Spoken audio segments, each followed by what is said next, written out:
নমস্কার বন্ধুরা, রবিপের retail ID নেওয়ার জন্য আমার সঙ্গে যোগাযোগ করুন। দেখুন এখানে ক্রিয়েট রিটেলার, এখানে রিটেলারের মোবাইল নাম্বার, রিটেলারের ডকুমেন্টস, আধার কার্ড, ভোটার কার্ড এবং ডকুমেন্টস নাম্বার এখানে দিয়ে সাবমিট করতে হবে। তারপর ছবি আপলোড করতে হবে। ছবি আপলোড করলেই এগুলো হয়ে যাবে।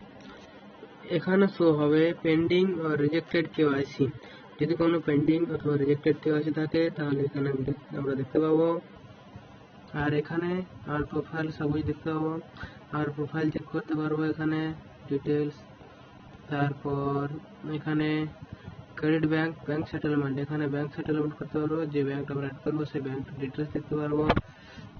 সার্ভিস অ্যাক্টিভেশন, আমরা যেখানে যে ব্যাংকটাতে টাকা ট্রান্সফার করবো সেই ব্যাংকটা আমরা এখানে অ্যাড করতে পারবো। অ্যাকাউন্ট ডিটেলসে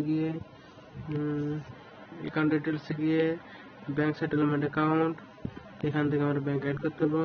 সিলেক্ট ব্যাংক, দেখুন স্টেট ব্যাংক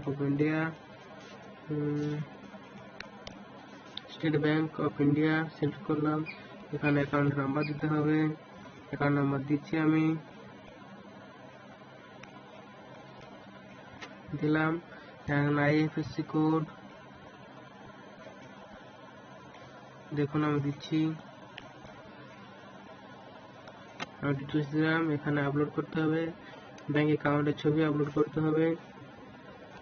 তারপর দেখুন যে ব্যাংকটা অ্যাড করা হয়েছে সেই ব্যাংক এখানে নিচে চলে আসবে। এখানে ব্যাংকটা select, settlement account,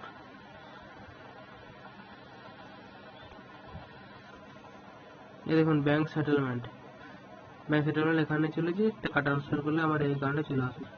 retail ID নেওয়ার জন্য আমার সাথে যোগাযোগ করুন।